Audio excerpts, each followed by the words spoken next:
All right, y'all. In today's video, we're going to be talking about the recent CONCACAF window. We're going to be focusing on the U.S. men's national team, Canada, and Mexico. And we're going to talk about how all three teams looked, how they played, who were the winners, losers, biggest takeaways. Y'all in the comments, follow along. Let me know how you're feeling about the big three. If you're new to Deadball TV and you like videos about CONCACAF, make sure you hit subscribe, drop a like on the video if you could. Check us out on social media, links in the description. Let's go ahead and get into this. Now, I have some little appetizer questions just to get the juices flowing before we go team by team, and I will go team by team here. Question number one, are Canada the kings of CONCACAF now? Oh, yes, we're getting inflammatory, mad inflammatory with the very first question because that's how we do it here on the channel. Now, I actually think they have quite a strong argument. There's one thing that I really need to see from this Canadian side before I'm ready to anoint them as kings of CONCACAF. But if you guys already are at that level, let me know in the comments. Question number two, from a player perspective, who was the biggest winner from this window? Again, let me know in the comments. There's two names that I'm going to focus on here. Number one, Chino Huerta from Mexico. MVP versus New Zealand. Thought he played very well against Canada. Obviously didn't get an assist or a goal in that game, but he was running his ass off, and I think even Canadians took notice of his performance, sometimes in a negative sense because my man was fouling all over the place, but I digress. Second biggest winner for me, and I'm going hipster here. I'm going my boy from Grasshopper, Schwanier, or should I say Schwanier Jordan. The way that my man was balling out against both the U.S. and Mexico, honestly. I mean, me and maybe other people who know Canada but are not super familiar with the entire player pool, we saw no Ismail Kone, and we said, uh-oh, this is going to be bad. This is going to be a problem. How does Jesse Marsch adapt to this? I was assuming that Osorio was going to start both games, and here comes my boy, Schwanier. I don't even know who he is, and he just absolutely kills it next to his Takiao. So basically in 2 games, I went from who are you to damn, this guy's pretty good. I would say that's a big win. Now let's get into the U.S. men's national team, and warning, trigger warning, this is going to be a largely negative segment, okay? Because this was an ass cheeks window. So if you think I'm about to come on here on Deadball TV, start throwing flowers and compliments at all these players, you're dead wrong. I think one of the most interesting things from this window is how I have seen for the first time, basically since this generation of U.S. players came out, that the media opinion has kind of turned on them. It was always in the past Berhalter's fault no matter what. Even if Serginho Dest was an absolute moron and got a straight red card, it was, oh, it's not Dest's fault, really, it's Berhalter because of the culture. It's Berhalter because he's the manager. Now Berhalter is gone, and I've said this before. I said it in the preview for this window. I said this player pool is out of excuses. This is the first time we have seen these guys, and they are no longer protected by the shield, the Spartan shield that was Greg Berhalter. Okay, there's no more hoplite formation. This is not 300 anymore. And I gotta say, in the first test run, without that shield, looked pretty pathetic. I think the players look pathetic from a performance level. I think the mentality of this team is shocking. That kind of surprised me because I always consider this group both talented and maybe a little feisty. Maybe that's what I'm trying to say. Hopefully you guys understand. But for the first time, I saw people online, and I'm talking some of the biggest simps that I know, and even they turned on the players, and even they were questioning how good are these guys actually. They were actually levying criticism on the group as a whole, and I found that fascinating, because I've never seen that before. It's always been the same kind of 2 excuses, 3 excuses on rotation with the U.S. men's national team, right? And I feel like the biggest excuse this time for how the Yanks played, which was awful, is that they didn't have a manager and it was a friendly window. You really fall into 2 buckets if you're a U.S. fan. You either are bucket number 1 and you think that this window was completely irrelevant because Pochettino hadn't come in yet, because it was a friendly window, and because there were injuries, and because Canada was up for it. Or you're on the other side and you're like, there's some warning signs here, and this window was very revealing and showed a lot of stuff that needs to be fixed. I kind of lean more towards the second bucket. I think if you're in the first bucket, you're just smoking on the largest pack of copium that you could buy at your local CVS. And I don't know if that's going to help you, because you could smoke all the copium you want. Meanwhile, Jesse Marsch in Canada going to be smoking that red, white, and backwood, dude. Because that's what they did. Went into the U.S. house and put the beat down on them 2-1.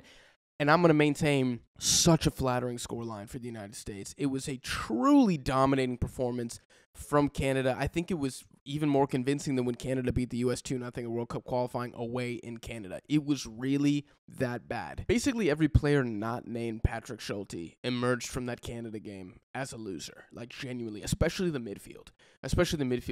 And I want to ask you guys, is there a player that took a bigger stock hit during this window than Johnny Cardoso, who literally went from this guy is Tyler Adams' replacement to is he even good?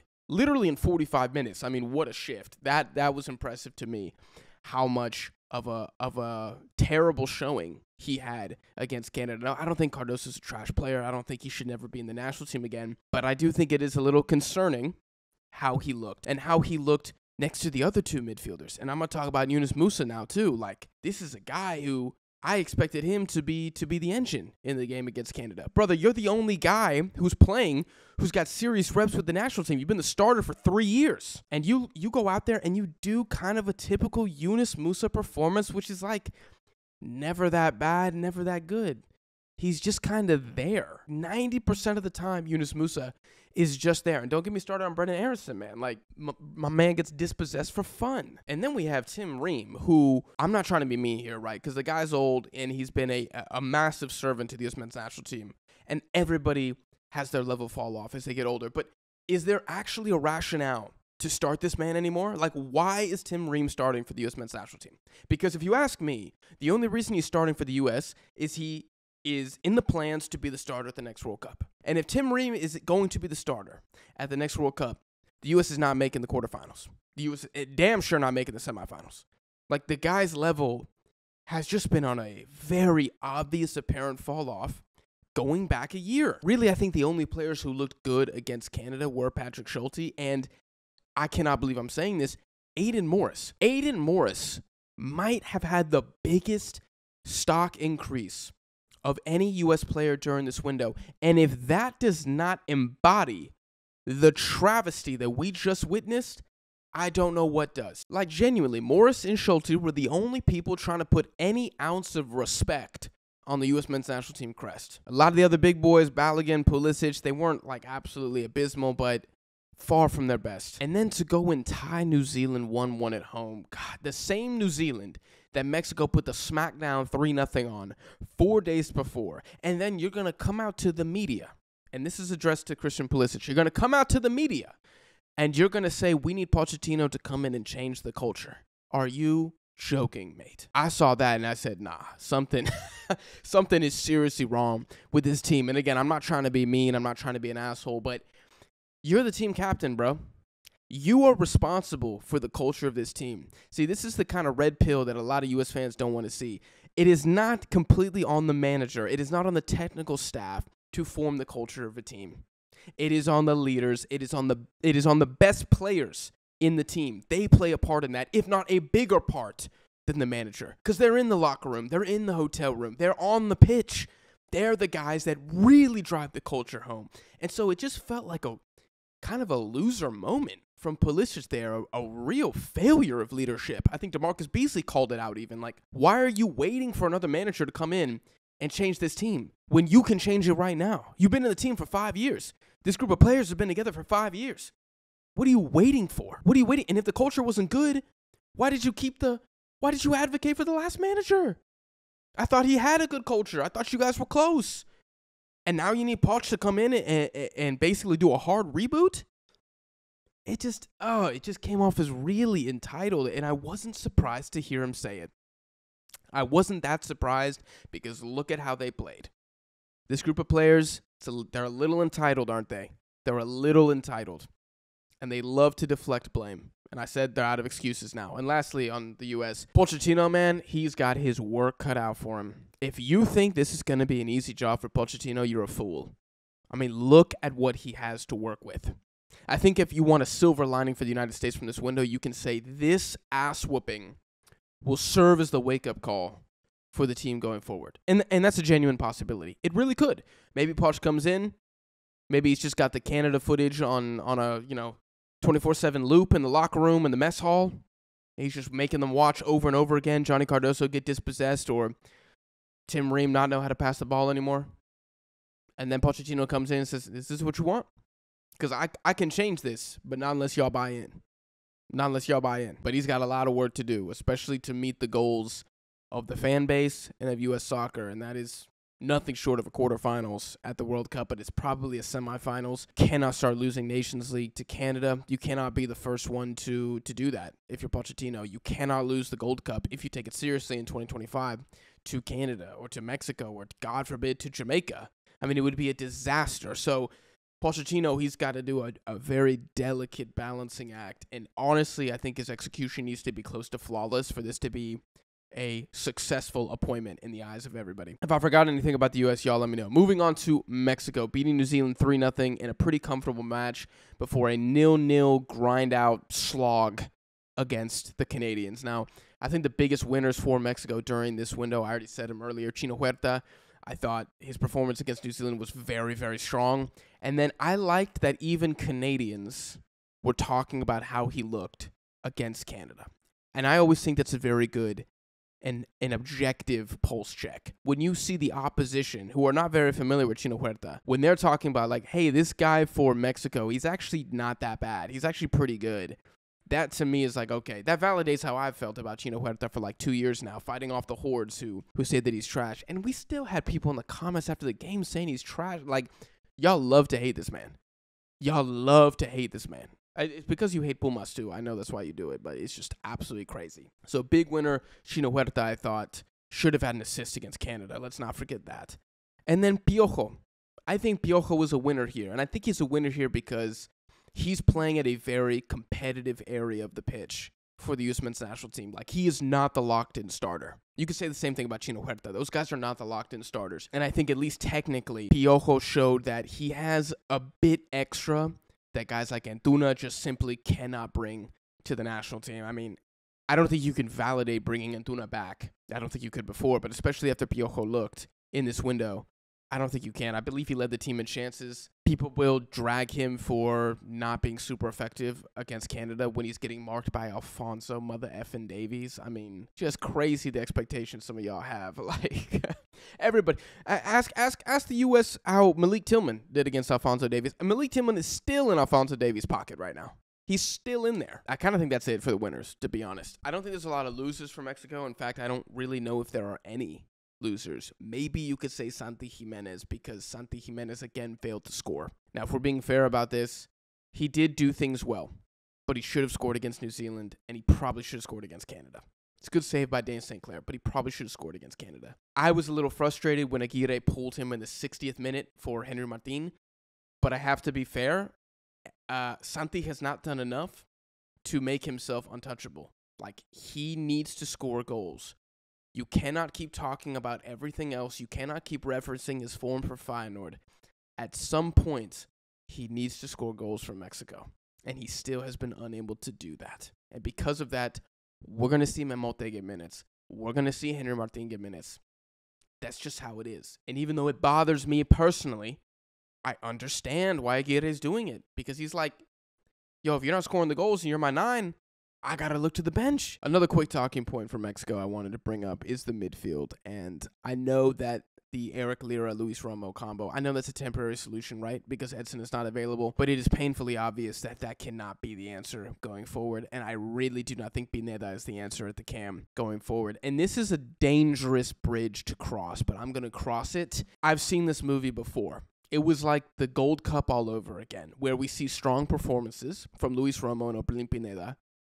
And some of y'all drank the Kool-Aid, man. Some of y'all drank the 3-0 Kool-Aid. Some of y'all drank the Kool-Aid from some non-trash performances at the Copa America from Luis Romo. And I understand that this man is capable of occasionally having a good performance. And so is Pineda. But when Mexico comes up against the better teams, he's not able to do so. How many mistakes do we have to see from these guys before we just unanimously agree and agree forever that they're not up to snuff, that they're not good enough? Pineda simply does not have the technical ability to play in tight spaces. He cannot be a cam for Mexico. I'm not even sure if he should be central. He's probably better out wide. But again, against even half-decent opposition, Pineda turns into a fantasma. I think Romo, just by the virtue of his position being more of like a 6 or an 8, he can kind of survive against the better teams because he's not asked to play in the final third, right? Pineda is, and we saw against Canada, he did nothing. Yeah, he gets a goal against New Zealand. I don't care. He's not good enough. I thought this window was a wasted opportunity to give more guys an opportunity at the 10. I don't care if it's Cortizo. I know we gave Cordova like 20 minutes or something against New Zealand, but then we play Charlie Rodriguez against Canada. Why are we playing Charlie Rodriguez against Canada? You cannot have an Eric Lira, Luis Romo, Charlie Rodriguez midfield. Are you having a laugh in 2024? Are you having a laugh? That was crazy. That was the one thing Aguirre did that really pissed me off. It really pissed me off that he put Charlie Rodriguez in the game. It really pissed me off that he's probably got a couple of y'all brainwashed now thinking Luis Romo could be a starter, and he didn't play Marcelo Flores or Fidel Ambriz even 1 minute, which is just insane. Like, I don't know what Marcelo Flores has to do to get in the team. How is he not getting any minutes? But Charlie Rodriguez gets, what did he get, 30? Did he get 30 against Canada? Just unbelievable. It is unbelievable. That is what concerns me about this window so far. So I'm like, dude, how have all these managers not seen how useless some of these players are? And again, just because you're not ass cheeks in a particular fixture doesn't mean you're a good footballer. And I think that applies to every midfielder that we played in this window. I truly do.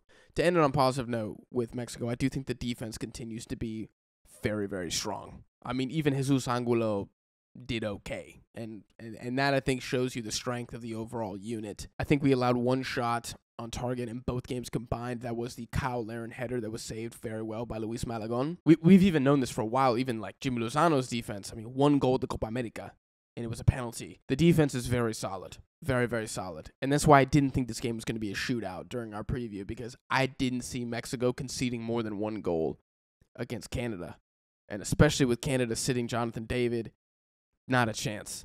The back line for Mexico is very, very strong. I mean, Johan Vazquez, he needs to be the first name on the team sheet. I mean, even before Edson, he has to be the first name on the team sheet. He's just Mr. Reliable. Almost had the game-winning goal, but it was well blocked by Alphonso Davies. Fullbacks even. Araujo, very, very good duel with Liam Miller. I mean, I would say that he locked him up, but you can disagree with me if you want. Israel Reyes even against New Zealand looked pretty solid, although it's against New Zealand. I would have liked to see him get some minutes against a better team, but defense for Mexico absolutely locked down. The downside of that is that our goalkeepers don't really get opportunities to do anything. I mean, 1 save from Malagon, which was a good save, but it's kind of hard to change the depth chart there because they don't really do anything, which maybe is a good thing. Last thing about Mexico, the attendance, the low attendance. It was reported 32,000 at the AT&T game against Canada, the lowest ever attendance for a Mexico game at that stadium, and 25K at the Rose Bowl. Now, I don't know what that means. I don't know if that means the weather was bad. I don't know if that means there was no parking. I don't know if that means that fans are actually getting tired of the Bullschlager. You know, I don't know. I tried to be somewhat optimistic with Mexico, so I'm going to believe it's because people have had enough. 32,000 at the AT&T Stadium is a massive L for Mexico. That's a lot of money lost. It almost feels like too little, too late, but maybe there is no such thing as too late with something like this. I hope that it continues, but I don't know if it will. I'm pretty sure the game in Guadalajara against the U.S. sold out. But that game's in Mexico, so I think it's a bit different. But I think these like Mex Tour games, I'm very curious to see if this trend continues. Because if it continues and you hurt the wallet of the FMF, change will come. I promise you. Let's move on to Canada, lastly. Biggest winners of the window. Period. Biggest winners of the window. I think they had a lot to gain and a lot to lose coming in here. If they lost both games, even if they lost 1 game, I feel like people would say, oh, Copa America fluke.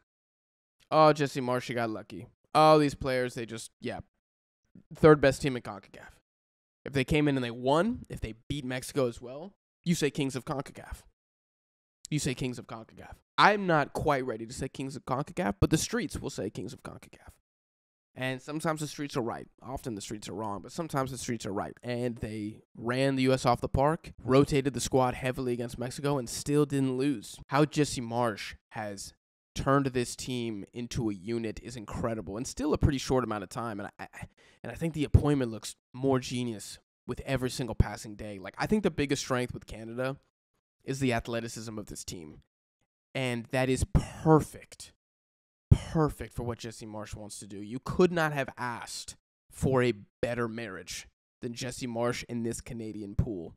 Like, this team, I'm going to say this now, Canada moving forward, they're going to be so hard to beat. They're going to be so hard to beat. I really think the time of the kind of messy, sloppy goals conceded for Canada, I think those are long gone. I mean, the days of Vitoria and Kamal Miller as the center backs, to Bombito and Cornelius, I mean, name me a better upgrade. Name me a better duo. I mean, for God's sake, it's like literally Jason Tatum, Jaylen Brown back there. But previously they had like, I don't know, Jordan Clarkson and Larry Nance Jr. I don't know. Yeah, the point is, I don't know why I threw shade at those players. The point is, these guys are legit. Genuinely, I'm going to start calling the defense the Legion of Boom, because their one-on-one marking ability, their man coverage ability is ridiculous. Like, we saw it against Mexico. Mexico has some fast players up top. Chino and Piojo, that's some speed. And it did almost nothing. Almost nothing. Maybe it wasn't straight clamps, because I think there was obviously a couple opportunities. A couple times Chino got the better of Larea. Maybe Piojo got the better of Davies one time. But for the most part, I mean, Canada out there running man coverage, and it doesn't matter. They're not conceding dangerous chances, because even if they do, even if the fullbacks fail, the recovery speed of Bombito and Cornelius is ridiculous, man. It's ridiculous. It reminds me, like, Bombito reminds me of, like, Militao. Just, like, the way he can get back and cover for a mistake, the way that Balogun would get a couple steps on him and Bombito would close the space and tackle perfectly, it was scary, man. Like, I was kind of in awe almost, but at the same time, I'm like, oh, these guys are not going to be fun to play against at all. I think Canada is going to fully embody the bad guy of CONCACAF moniker.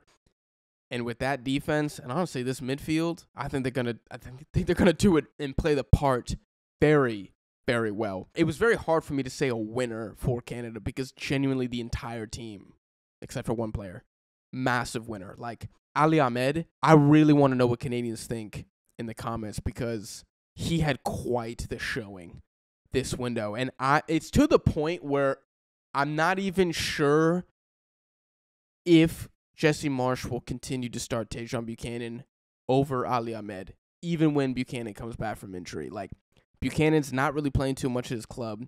He didn't do anything at the Copa America. He was one of their worst players, one of Canada's worst players at the Copa America. Then you got Ali Ahmed doing things against US and Mexico. Like, come on, dude. I just feel like that's a good problem for Jesse Marsch to have, and I want to know what y'all think about that. Already talked about Bombito, absolute dog. Jonathan David, man, 2 goal involvements against the US. My boy needed that. He needed that, because there's always this narrative, oh, Jonathan David, he only scores against the minnows. Oh, Jonathan David, he only scores when it doesn't matter. Oh, Jonathan David, as soon as he plays a good team, Fantasma, he's a ghost. Well, how you like that, okay? Like, just stop it. Please stop. He's the best 9 in CONCACAF. This has been a farce from the beginning. It's been a farce from the beginning, dude. Like, what more does he have to do? What more does he have to do? How many times has he got to ball out before y'all just put respect on him? I'm trying to think of somebody who's more disrespected than Jonathan David. It's really difficult for me to think. Mike Evans in the NFL. That's the only other player I can think of that just does his thing, balls out, puts up numbers, puts the team on his back, and people are still like, oh, well, what about this game? He didn't score. Crazy. Absolutely crazy. Shout out Jonathan David. Sorely missed against Mexico. Yeah, just look at how Canada plays without him and tell me that man ain't important. I honestly think I could just name the rest of the squad, but instead I'm going to focus very quickly on the one player who I did think had a stock down for Canada, and that's Kyle Larin. And this is a little unfair, and I feel kind of bad talking about this, but Kyle Larin, you got to score the goals, man. Like, he's part of the reason that the scoreline was only 2-1 against the U.S., and he's part of the reason that Canada didn't beat Mexico. And it's not that Kyle Larin has been ass cheeks out there. It's not like he's just a giant potato rolling around on the pitch. Like, he's doing things well in the build-up. He's doing things well in the press. He's in the right positions, obviously, because he's finding these opportunities. But he's clearly out of form, probably low on confidence, and he's not scoring. And so I'm also curious how much longer Jesse Marsch keeps him in the squad. He obviously rates Kyle Larin, and he obviously appreciates his contributions off the ball. But I wonder if at some point he gets dropped. Do you just go Jonathan David up top? Do you throw Aloyesi up there with Jonathan David? That's some pace. That would be pretty scary as well, especially if Aloyesi can do the off-ball stuff that Larin's doing.